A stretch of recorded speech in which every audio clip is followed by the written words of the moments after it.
Welcome to Just Break Up, the podcast about love, heartbreak, and all the relationship advice you don't want to hear. My name is Sierra DeMulder. And I'm Sam Blackwell, and today we are going to answer a letter from someone who feels like they're walking on eggshells around their friend. But before we begin, we just want to give you our Surgeon General's warning, which is that Sierra and I are not licensed mental health practitioners. Correct. We are not trained in this. We are not professionals. So please take our advice as you see fit. We are only here to offer our humble musings to hopefully shed us some understanding and maybe some laughs on the incredibly rewarding but mostly confusing experience that is love. All right. I'm going to just dive right into today's letter. It's from Mentally Exhausted Bestie, whose pronouns are they, them, who is writing to us from the void. Hi. First off, I just wanted to thank you both and Spencer for bringing this beautiful podcast into the world. You all have been my light during some of the darkest times of my life. I'm writing to you today about some internal conflict I am experiencing about my best friend. We'll call her Mel. Mel and I have been friends for almost 8 years now. She is one of the most important people in my life, and I'm so thankful to have her. She's helped me get through some of the toughest battles the universe has thrown at me so far, and always makes sure to make me feel heard. Sadly, these past few months, I have been slowly feeling the opposite. It all started after I began my career as a teacher. To nobody's surprise, teaching has taken up all of my time, and the little time I do have free, I spend it trying to make sure I'm not losing myself in my work. Unfortunately, this has caused me to not be able to drive over to visit her as much as before. She lives almost an hour away from me. Although I'm very busy, I make sure to call her when I leave work and text her almost every day to check in on her. I have also made it a priority to visit her once every 2 weeks and invite her to come over every chance I get. This has been working out well, at least I thought it was.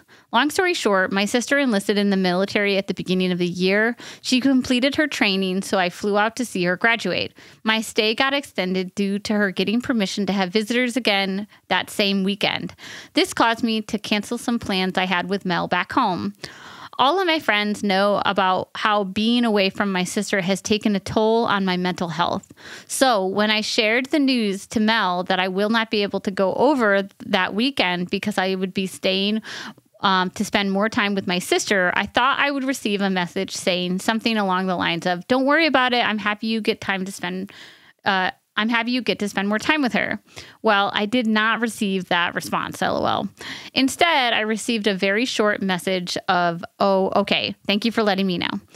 I responded with apologizing for canceling. Mel responded saying that she is not upset, but is just very sad, and that from now on, she will just let me make any future plans because me canceling frequently has taken a toll on her. I was, of course, very confused, more due to the fact that these were the first plans we had made since my birthday, which was 2 weeks before this.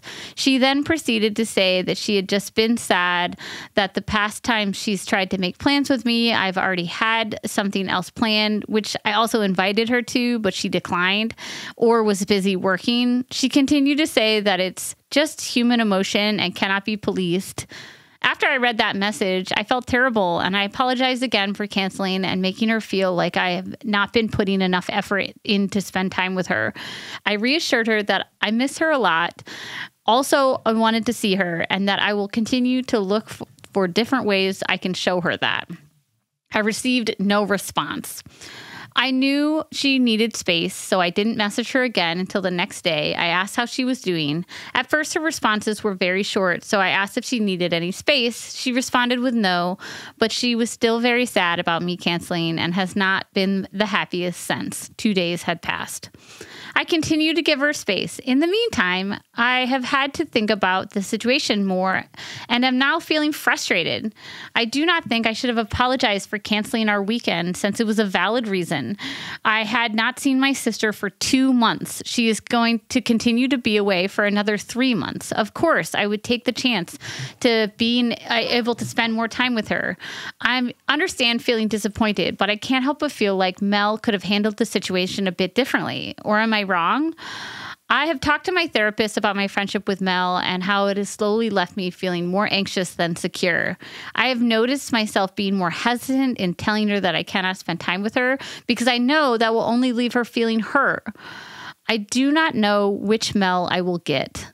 The kind and understanding one, or the passive aggressive and defensive one? I feel like I'm walking on eggshells and making sure I do not say or do something that will make her feel like I'm attacking her. I don't know what else I can do. I've done as much as I can to create a safe space for her to come to me whenever problems arise. I've reassured her that she can be honest with me about how she's feeling. When she has come to me, she's always been met with open ears, and I've always validated her feelings.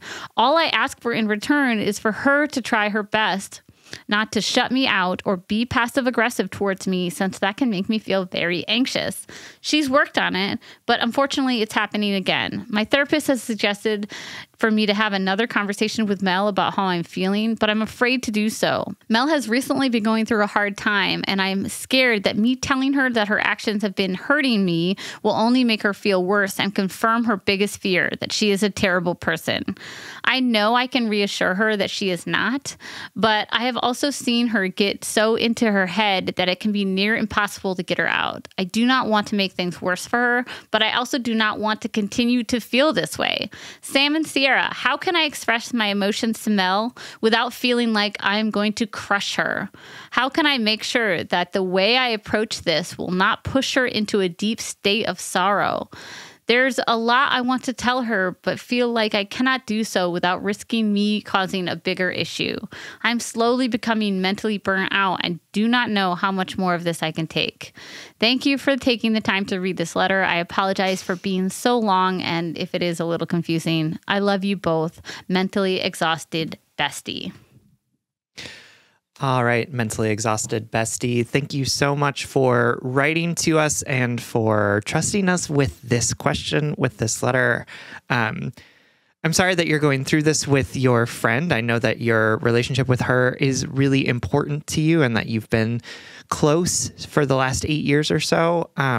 It sounds like you two have done some real work to make sure that this relationship is healthy and works for both of you, and that you're kind of in this moment where where that foundation is feeling like it's kind of crumbling around you. And it can be really hard to tell our friends about how they're making us feel. And it can be even harder to tell them when we're afraid of how they're going to respond or if we're going to make things worse for them. So this is a real pickle of a situation. I really feel for the fact that you are approaching this with so much consideration and with so much care for yourself and for her. And Sierra and I are going to offer you some advice on how you might approach this conversation or how you might shift your own perspective on some of this. But first, we're going to take a short break.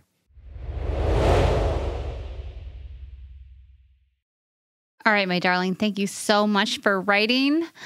Just continuing off of what Sam was saying, I don't want to be in any of y'all's situations that you write into about,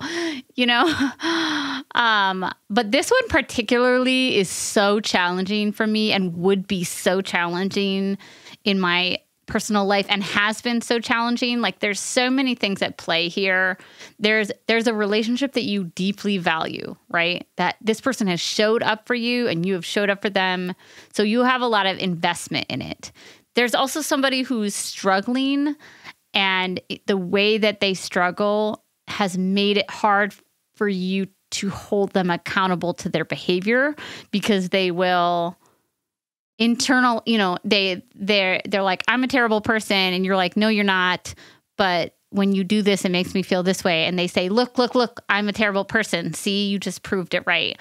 And that sort of cycle of communication makes accountability really challenging. You have to have it's not impossible, but you have to have a ton of emotional awareness to on both ends to move through that dynamic. It is not uncommon, but it is so challenging. And on top of all of that,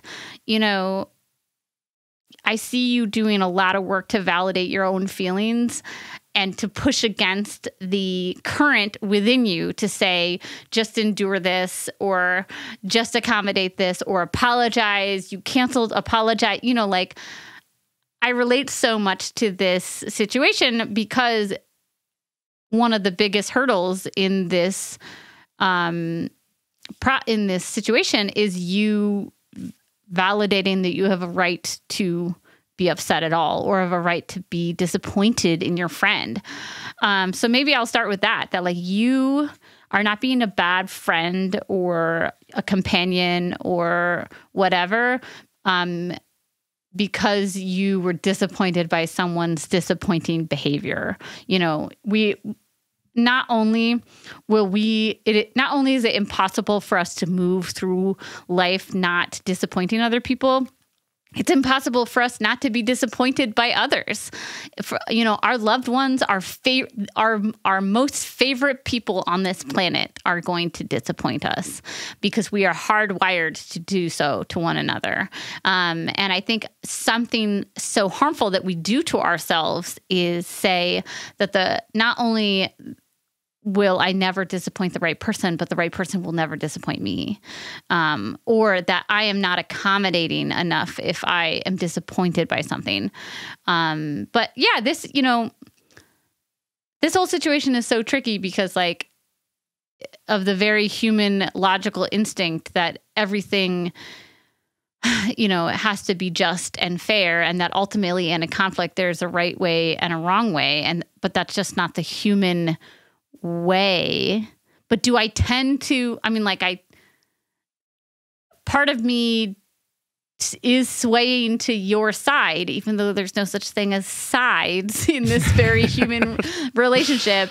Do I think your friend could be a little bit more understanding and bend towards you a little bit more? Yes. But do I understand what it's like to be going through a hard time and feel really vulnerable to someone else's life? Even feeling vulnerable to like your friendships, Sam's, like when your friendships are going really well, and then all of a sudden I'm like, oh, I'm over here feeling really lonely, and like it's not that I'm offended by your friendships, but I feel threatened by them, or they make my loneliness feel louder, so for sure I have empathy for both sides here. Absolutely. And I think that I think that Sierra's right that like your friend is maybe not expressing what she's trying to say in a way that is a way that you can hear it, right? And it clearly sounds like the way that she's doing it is also like triggering you in a lot of ways, which is like not a super helpful thing. But I also just want to like name that from your letter, the only thing that she has said to you is that she is sad and disappointed that you've canceled plans with her, and that this is a sort of recurring thing, or that she's feeling sort of disappointed about the fact that you haven't been able to spend much more time together, that she's been trying to like reach out to you and you've been busy, and that she's just going to take a step back and say like, I'm going to leave it up to you to figure out the next time that we can hang out together, which to me doesn't seem like an unreasonable thing to say to somebody when they cancel plans with you, especially if you were looking forward to those plans, and especially even if you deeply understand the reason why they did, even if they have a really good reason to do it, which of course you did. Absolutely. Like no one is refuting the idea that like you should have not spent time with your sister before she left for 3 months, right? Like absolutely, that makes a lot of sense. But that doesn't mean that she's not also allowed to feel disappointed about this or sad about this, and even to express that disappointment or sadness to you, because you're her friend, right? She wants you to see her. She wants you to see what she's going through. And yeah, like the thing where she's not responding to texts, not my jam, and would really appreciate it if she did things differently in that, especially because it sounds like you two have had a conversation where you've said like, this kind of behavior really triggers me. So can you at least like make sure that you're talking to me? And in her defense, she did talk to you. When you said, are you okay? She said, I am fine. I'm still disappointed and sad though. Right. Like, so I want to like create space for the idea that she's not necessarily even asking you to do something different in this situation. She's just expressing to you the way that this is hurting her, which I think is a good thing in friendships, right? And I know that you're sort of feeling it in a way that's like, oh, well, she's saying that I shouldn't spend time with my sister. And I want to just say that like, those are not actually the words that came out of her mouth, right? Those are not actually the things that she said. I know that like you're probably reading a lot more subtext into it, and you probably have a better understanding of what her subtext means because you've been friends for so long. Yeah. But from my perspective, she didn't say, oh my God, don't hang out with your sister, or like, oh my God, I can't believe that you're hanging out with your sister over me. She just said, I'm disappointed that you canceled plans with me. You know what, though? And you're totally right. And let me add more to this. Yeah. But, you know, in the letter writer's defense, what the letter writer is saying is, I wish she just had a different reaction. I wish, because her reaction made me second guess this very easy decision for me. You know what I mean? For sure. And I'm not picking sides either. I actually think you brought up a great point that I often need to hear, because when I have a bad habit of having adverse reactions to people's feelings, because, you know, in my childhood, I was taught that big feelings are really unsafe. Big feeling, you know, disappointing people is really unsafe. Mm-hmm. And so I fight against this all the time, but like if somebody has a big emotion or is disappointed in me, that feels like a threat to my nervous system. You know what I mean? So I really relate to the letter writer being like, I wish she just had a different reaction so that I wouldn't have to feel so guilty about this thing that I don't feel guilty about, you know. You know, especially when this is where it gets tricky, because I can tell that this letter writer puts a lot of thought and care into how she affirms other people's experiences. And then you, quote, want that in return. You're like, oh man, I wish that they would respond with the same care and thoughtfulness that I do. However, it's very two behavior. I know. No, I'm literally like thinking about Enneagram right now.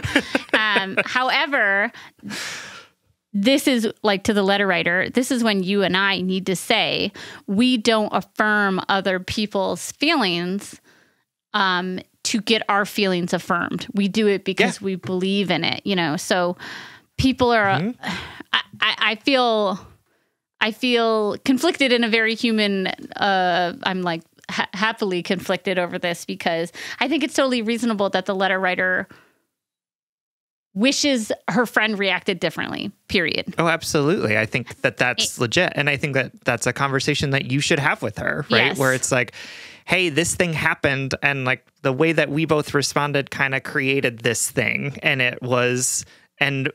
don't think it felt really, I don't think it felt really good for either of us. So like, can we talk about how we want to approach this in a different way? Or do we need to reaffirm some of the commitments that we've made to each other about how we're going to handle this kind of stuff? Or is there something else we need to add to our toolbox when we're in conflict around this kind of stuff? But what feels like is happening is that there's kind of a like one person's right, one person's wrong situation here happening. And I don't think that's not going to go anywhere.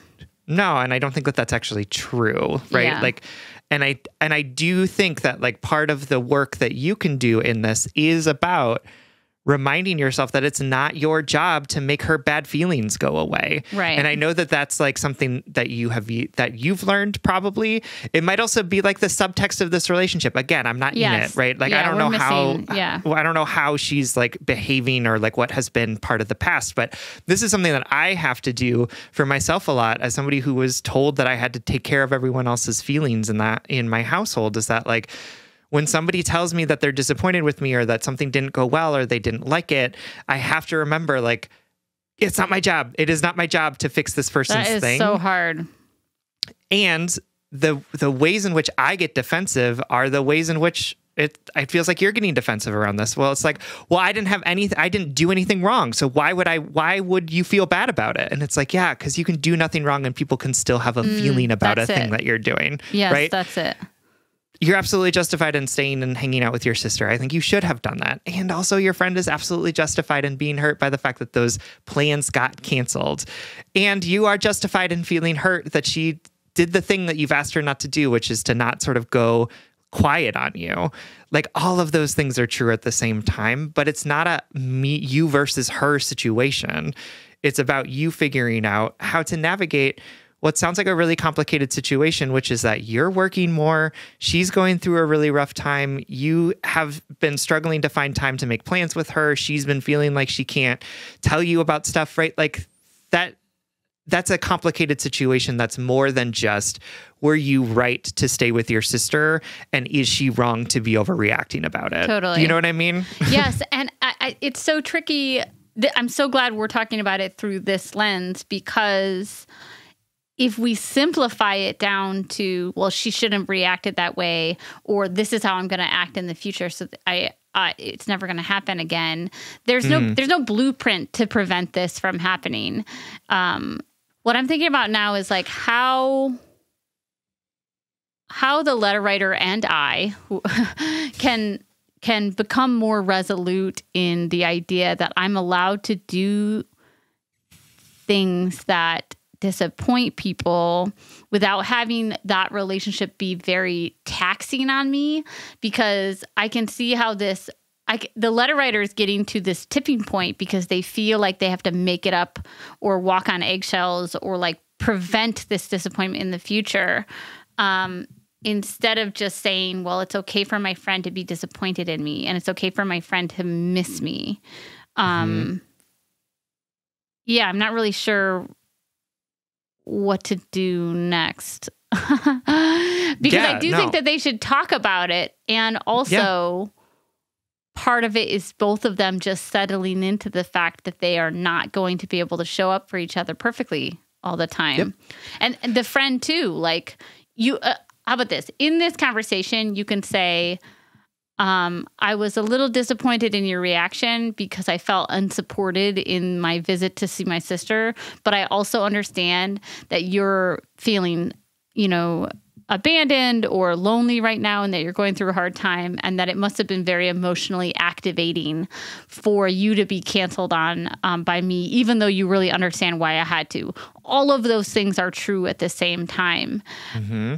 I want to make sure that we both know that despite things that are happening in our lives, despite being imperfect humans who are trying to show up for each other in the best way, we both still really love and value each other. But that love and that value is going to it's going to show up in different ways too. It's going to fluctuate with our lives, right? Like, no, for sure. Absolutely. And I think framing it as, again, like we're on the same team here. We still want to be friends with each other. We care about each other deeply. So like, what are some things that need to change? And it also might be that there's no solution to this, right? It might be that like, this is just a thing that happened and you're going to disagree on it and you're still going to figure out how you want to be friends with each other moving forward. Like sometimes I think we get into this thing of like, we need to tweak every aspect of our relationship until like there's no conflict whatsoever. But sometimes it's just about like, okay, we're in conflict. We disagree on this. Can we still agree that we love each other and that we want to be friends with each other and like move forward?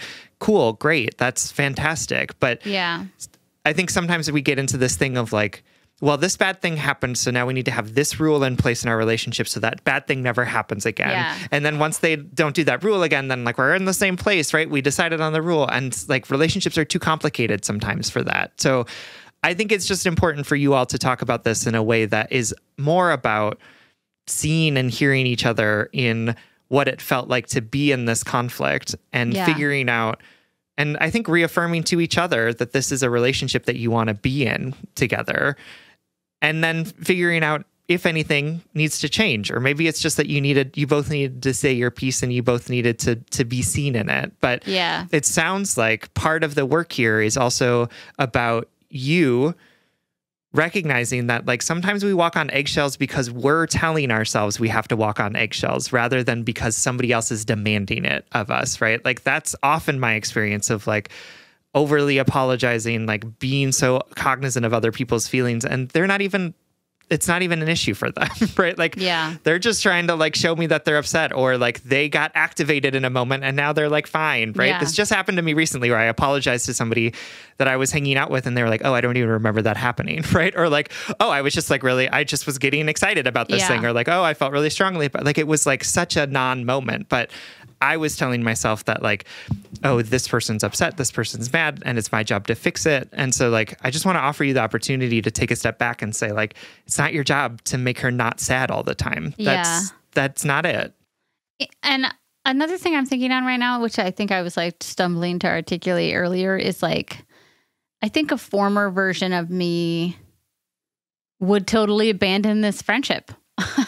because it would be too stressful for me to mitigate their emotional needs while validating my own needs and the conflicts that will inevitably arise in that. Like no wonder why I don't have any fucking friends. Is that like I would like run from conflict because of what I thought it meant about me, and then the emotional toll that it took on me when other people were disappointing or disappointed in me. Like, whatever.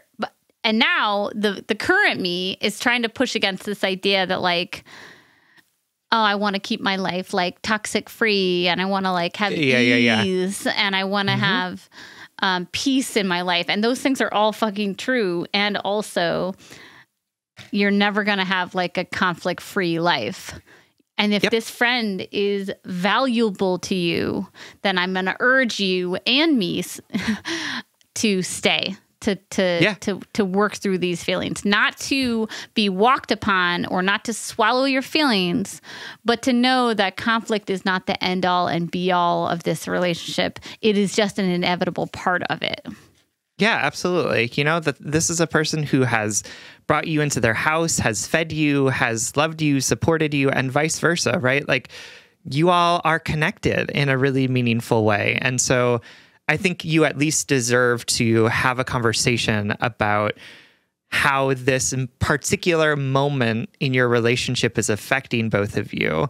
And if we get to a point where it's like she's unwilling to flex, or like this is too much emotional work for you, cool, we can walk away. But I think that Sierra is absolutely right here, that there's something here in this relationship that is worth more than just saying, I'm not going to talk to you about how I'm feeling, and I'm just going to withhold sort of my emotions from you. And I I think that you owe it to each other and yourself to share how those things are landing on you and how you're feeling about it.